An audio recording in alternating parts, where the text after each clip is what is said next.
The first time Lina walked into the glass tower that bore Adrian Cole's name in steel letters, she was trembling, not from awe, but from fear. Her ex, Marcus, had resurfaced after 2 years of silence, suddenly determined to reclaim what he believed was still his. He had shown up at her office, waited outside her apartment, and smiled that smile that once convinced her love and control were the same thing. When she finally told him she was seeing someone else, his eyes had darkened. "I'll believe it when I see him," he said. That was when desperation pushed her to do something reckless. Adrian Cole was the CEO of the company Lina worked for, a man known for his brilliance, his cold professionalism, and his complete lack of patience for nonsense. He barely knew her beyond her name and the fact that her work was flawless. Asking him to pretend to be her boyfriend sounded insane even in her own head, yet there she was, standing in his office, heart pounding as floor-to-ceiling windows framed the city behind him. She blurted it out before she could lose her nerve. She explained Marcus, the fear, the way he only backed off when he thought another man had replaced him. She expected laughter, or security escorting her out. Adrian listened in silence, fingers steepled, expression unreadable. When she finished, the room felt painfully quiet. "You're asking me," he said calmly, "to lie about my personal life to intimidate your ex?" Lina swallowed. "Just once. One appearance. I'll never ask for anything again." Adrian stood and walked toward the window, his reflection sharp against the glass. Lina's stomach dropped. She was sure she had crossed a line that would cost her job. Then he turned back, eyes intent, not amused, not angry. "Marcus Hale," he said. "Former venture broker. Known for aggressive behavior. You didn't leave him, you escaped him." Her breath caught. You know him." "I know everyone who could become a problem," Adrian replied. "And men like him don't stop unless they feel small." He stepped closer, his presence suddenly overwhelming. "I'll do it," he said. "But not halfway." Lina's shock must have shown on her face. "You will." "Yes," Adrian continued, voice firm. "We don't just appear together. We establish a narrative. Public dinner. My driver. My name. If he's going to believe you're protected, he needs to believe you're untouchable." Before Lina could process his words, Adrian added something that stunned her even more. "And if he crosses the line again, he won't be dealing with you, or me as an act." That night, episode 2 unfolded faster than Lina's heartbeat could keep up with. Adrian picked her up in a sleek black car outside her apartment, stepping out first so neighbors could see. He offered his arm with practiced ease, his touch light but steady. The moment they entered the restaurant, heads turned. Whispers followed. Adrian leaned in close, his voice low. "Relax," he murmured. "Tonight, you're safe." Then Marcus appeared. He froze when he saw them, Lina at Adrian's side, Adrian's hand resting possessively at the small of her back. Marcus approached with forced confidence, but it crumbled as Adrian met his gaze, calm and superior. "Marcus," Adrian said smoothly. "I was hoping you'd take the hint." The silence that followed felt electric. Marcus glanced at Lina, then back at Adrian, understanding dawning too late. Whatever threat he had planned dissolved in that moment. As they left the restaurant together, Lina realized something terrifying and thrilling all at once. Adrian hadn't just agreed to play a role. He had stepped into her life with intention, and the way his hand lingered on hers suggested this story might be far more real than either of them expected. The morning after the restaurant incident, Lina woke with the strange feeling that her life had shifted onto a new axis. Messages from colleagues buzzed on her phone, teasing her about being the CEO's mystery woman.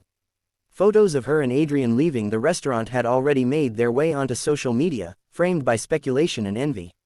She should have been mortified, but instead she felt an unexpected calm. Marcus hadn't called, he hadn't shown up. The silence was louder than any threat, and it meant Adrian's presence had worked. At the office, Adrian was all business.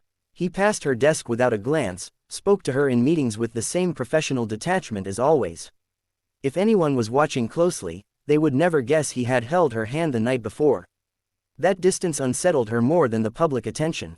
She found herself replaying the way his voice had softened when he told her she was safe, wondering if that version of him only existed after sunset. By late afternoon, Adrian summoned her to his office. Her heart raced as she stepped inside, unsure which version of him she would find. He closed the door himself and leaned against it, his expression serious. "Marcus contacted my legal team this morning," he said. Lina's chest tightened. "He accused me of using my influence to threaten him." Fear surged through her, followed by guilt. I'm sorry, I never meant to drag you into. Adrian raised a hand, stopping her. I expected this, which is why we need to continue. Continue, she echoed. Appearances, he said, if we step back now, he'll think he was right, that this was a bluff. And there's another reason. He turned his phone toward her. An article filled the screen, speculating about the CEO's secret relationship and praising his human side. Adrian's jaw tightened. The board likes it, he admitted. They think it makes me relatable. Lina stared at him, torn between disbelief and a flutter of something dangerously close to excitement. So this is still an act, she said carefully. Yes, Adrian replied, though the pause before his answer betrayed him. But it benefits us both. That evening, episode 4 took them into unfamiliar territory. Adrian invited her to his penthouse under the pretense of preparing for an upcoming charity gala where they would appear together. The space was elegant and cold, much like the image he projected to the world. Yet when he poured her a glass of wine and loosened his tie, a different man emerged, one less guarded, more human. They sat across from each other, discussing how they'd met, what they loved about one another, crafting a believable story. Somewhere between laughter over invented first dates and quiet moments where their eyes lingered too long, the line between fiction and truth began to blur. You're not what I expected, Lina said softly. Neither are you, Adrian replied. Most people want something from me. You just wanted to feel safe. The admission settled heavily between them. Lina realized then that she wasn't the only one using this arrangement as a shield. Adrian, for all his power, was deeply alone. Later, as she prepared to leave, thunder rolled outside, rain lashing against the windows. Adrian insisted she stay. When the lights briefly flickered, Lina laughed nervously, and without thinking, Adrian reached for her hand. This time, neither of them pretended it was part of the act. The kiss that followed was hesitant at first, as if they were both waiting for permission from a script that no longer existed. When they pulled apart, breathless and shaken, the truth hung in the air. This changes things, Lina whispered. Adrian nodded, his usual certainty fractured. Yes, he said quietly. It does. And for the first time since she'd walked into his office in desperation, Lina wondered whether the greatest risk she was taking wasn't facing her ex, but falling for the man who had promised to protect her. The kiss haunted Lina long after she left Adrian's penthouse the next morning. It hadn't been dramatic or impulsive, it had been careful, almost reverent, which made it impossible to dismiss as a mistake. At work, the tension between them was unmistakable. Adrian no longer avoided her gaze, yet when their eyes met, something unspoken passed between them, heavy with questions neither dared ask. The act they had agreed upon was no longer clean. Feelings had crept in, dangerous and undeniable. Their first real test came sooner than expected. The charity gala arrived with all the glamour and scrutiny Adrian had predicted. Cameras flashed as they stepped onto the red carpet together, Lina's hand resting confidently on his arm. Whispers followed them, but this time Lina wasn't afraid. She felt grounded, protected, not by the illusion of a powerful boyfriend, but by the man himself. Adrian leaned close, his breath warm against her ear, murmuring reassurances that felt far too genuine to be scripted. Inside, everything unraveled. A board member confronted Adrian, implying that his relationship was a distraction, a vulnerability. Before Adrian could respond, Lina spoke. Calm, composed, and unapologetic, she defended him, not as a prop in his image, but as a partner who believed in his integrity. The room fell silent. Adrian watched her with something close to awe. In that moment, Lina realized she no longer wanted to hide behind him. She wanted to stand beside him. But episode 6 brought consequences neither of them could control. Marcus resurfaced, not with threats, but with leverage. He leaked false rumors to the press, twisting Lina's past and accusing her of manipulation, claiming she had trapped the CEO for status. Headlines exploded overnight. The board demanded explanations. Adrian's carefully built empire wavered on the edge of scandal. Lina made a decision before Adrian could protect her again. She went to his office and placed her resignation letter on his desk. I won't be the reason you lose everything, she said, voice steady despite the ache in her chest. This started as my problem. I won't let it become yours. Adrian stood slowly, anger flashing not at her, but at the situation.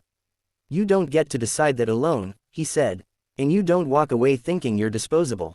He revealed what he'd been working on in silence, a legal counterstrike that exposed Marcus's history of harassment, his financial misconduct, and the lies he'd spread.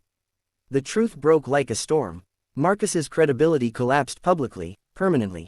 The threat was gone at last. When the dust settled, Adrian did something no one expected.